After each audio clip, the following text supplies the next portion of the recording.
Marina, welcome. I know you've flown in from the States. How are you feeling, right. first of all, bearing in mind this is about health innovation?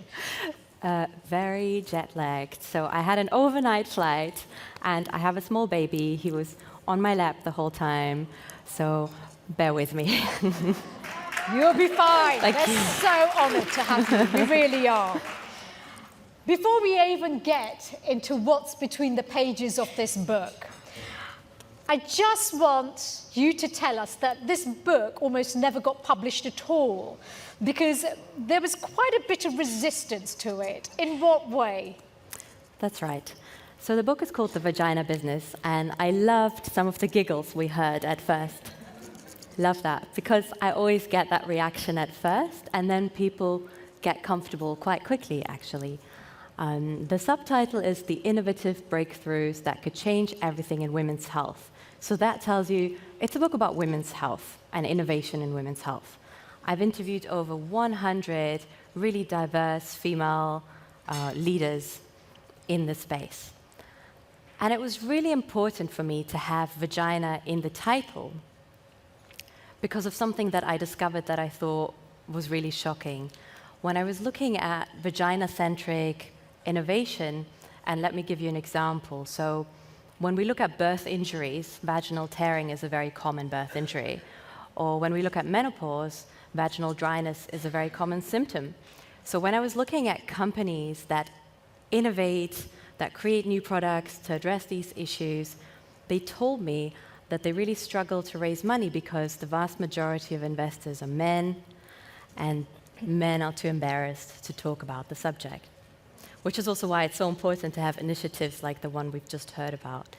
And I have this quote from one venture capital investor in the book who says, "I don't want to talk about vaginas in my Monday morning partner meeting."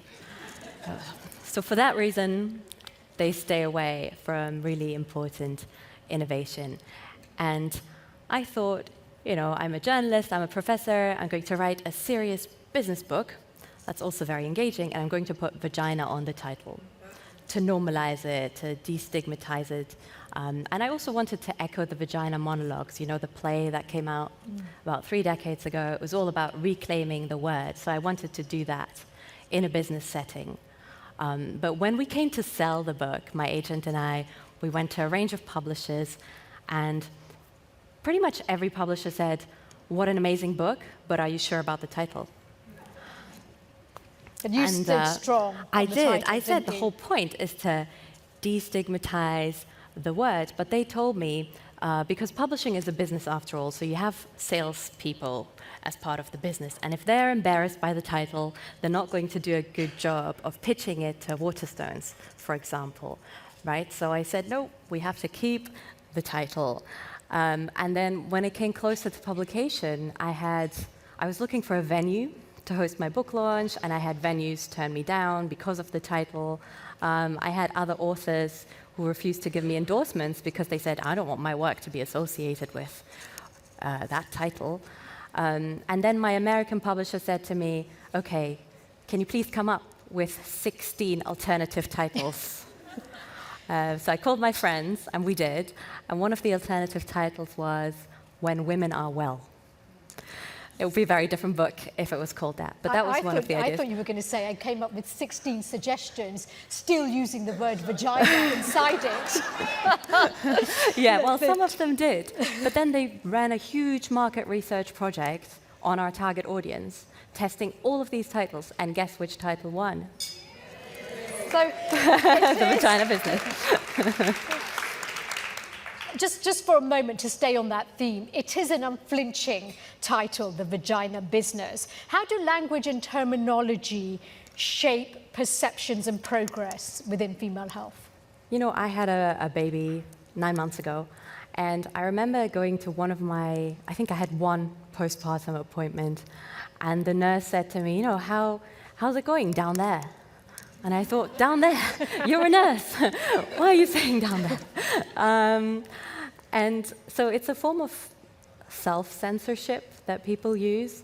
And when we look at companies that innovate in this space, and when they advertise their services, for example, on Meta, you know, on Facebook or on Instagram, there's a lot of online censorship that happens as well, so they have to use euphemisms. Instead of saying vagina, they will say, this is for your V. You know, what is your V? Is it Voldemort? Isn't V for Vendetta? What is your V? Victory. So, yeah, well, or that. But I think there's an issue if we don't have the language, because how can you address something? How can you innovate in a space that most people don't want to talk about? And there are so many issues where women don't even know what they don't know. I want to just talk a little bit about what's in the book now. And your book highlights really fascinating insights about the misdiagnosis of heart attacks, particularly when it comes to women. You've done a lot of work on that area. So just unpack a little bit about this for the audience and the implications of heart attacks, particularly when it comes to women. Yeah, absolutely. So if I ask all of you to picture a person who's having a heart attack, you know, if you take a moment, who do you picture? Who do you imagine? You know, most of us will think of an old guy. And the symptoms that we think of are pressure on the chest and pain radiating down the left-hand side. And so those are symptoms that are typical for men, but not for women. And as a result of that, women are 50% more likely to be misdiagnosed after having a heart attack. And women wait longer to seek help. And we know much less about how to spot heart health issues in women. So the symptoms can include jaw pain, for example, or extreme long-term fatigue, things like that. So in the book, I have a company called Bloomer Tech, founded by Alicia Chong Rodriguez. And what she's come up with is a smart bra. So it's a bra that's beautiful and comfortable, and women can wear it to track their heart health. Women who are at risk can use this bra. And I thought that that was such a great idea, and I really wanted to write about her as a journalist.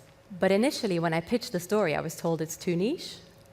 You know, only over 50% of the population might benefit from it, but it's niche. But I kept pitching, and eventually I published a story about her in The Guardian, and you can read the full story in the book. And what inspires me about creations like the Smart Bra is that not only is there a problem, but there are also people who are working on a solution. You know, and there's a small part of the puzzle as to how we can fill the gender data gap and understand heart health in women more. It just seems extraordinary that, you know, there hasn't been much thought in this area at all, and probably even less research. You argue in your book as well that women's pain has been historically normalised. So just tell us a little bit about how that's affected perhaps the speed and the direction of medical interventions or innovations, in fact, when we talk about women. Yeah, I think unfortunately there's still often this attitude of, you know, welcome to being a woman, this is going to hurt. And women are still told, you know, oh, you have period pain, that's normal. You know, extreme period pain is normal. Painful IUD insertions, that's normal. You know, you're experiencing pain with breastfeeding for months, that's normal. None of this is normal, it's just normalized, right? But just because, thank you, just because something is normalized, that doesn't mean it should be normal. And so when I started this research, I was in my early 30s, and I knew I wanted to have children soon. I also knew that 9 in 10 first-time mothers experience a birth injury. 9 in 10, which is quite shocking. And are those general statistics or statistics for the UK or the US? Because that's extremely high, 9 in 10. Yeah, I think it's relatively general. Those might be US-based, but it's very common. And so I came across a company called Maternal Medical. They're based in California, and they're creating a dilator for birth. So this dilator is used in the first stage of labor, and it pre-stretches the muscles of the vaginal canal so that by the time the baby comes through, they've been stretched and they're less likely to tear. It's not on the market yet. It's currently in clinical trials, but I thought, that's a great idea. And it seems kind of intuitive and kind of obvious, to stretch your muscles because we stretch them before we work out. And I spoke to the CEO, Tracy McNeil, and she told me that the last big innovation in the standard of care of birth was the epidural, which was popularized in the 1950s. And there's just no other area of technology where we wheel something out that was popularized in the 1950s and we say, wow, look at this cutting-edge floppy disk. But in birth, we do. And the forceps, which is another device that's used in birth, is from the late 17th century, and it's basically a set of salad forks. So there's a lot more that needs to be done. So, Marina, I know for this book you interviewed more than 100 entrepreneurs across 15 different countries. You've already highlighted some of the shocking facts, right? That how the innovation hasn't changed, how it's not really spoken about. I mean, some of it has come to light. We speak now about menopause, don't we? But I just want to go back to this research across the world and around the world. And what are some of the more surprising cultural differences and similarities that you've found when it comes to this area? Yeah, it was really important for me to look at a variety of countries and places because I think good innovation can come from anywhere, right? Not just Silicon Valley or the places we typically think of. And in terms of cultural differences, I've interviewed a woman in Mumbai called Aditi Hazraganju, and she's the founder of an app called Sat Health. So it's a company that creates different apps for families. And she told me that when they focus on women's health, they have to think about how to address the whole family. So it's not just a woman who will make decisions about her health, but it will be the whole social construct of the family that will think about, which doctor is the best one to see and which hospital should she go to. So there are some campaigns, for example, that address the mother-in-law in particular, and they'll say, this is how you can look after your pregnant daughter-in-law. And I thought that was very special to, first of all, not vilify the mother-in-law, and think about how to include different people. They've also developed another app that focuses on fathers and teaching fathers in a very particular community that they're addressing how to play games with their children. And even though that's created for a particular community, I thought that was very universal because, if we all shared childcare more equally, the world would be a very different place, no matter where. So given all these incredible and rather shocking revelations, what's been happening since the book's been published? I mean, has there been much reach out to you? Or, has somebody come to you and said, oh my goodness, you know what? We're going to do something about this. Yeah, I've had some great reactions from people. On the one hand, there are some people who send me pictures of themselves on the tube, saying, I'm reading it, and I'm loud and proud, and everybody's looking at me. And I think that's fantastic. And then there are some other people who say to me, I'm reading your book, but I went to the dentist and I took the cover off, which is also fine. If that's what you need to do to be comfortable, that's okay with me as well.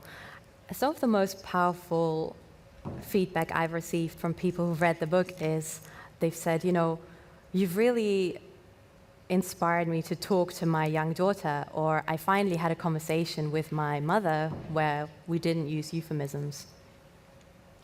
And we have a room full of incredible people here. So here's the gift for the gift you've given us. What can we do? What would you like us to do to support you and to support the Vagina Business? Well, thank you for asking.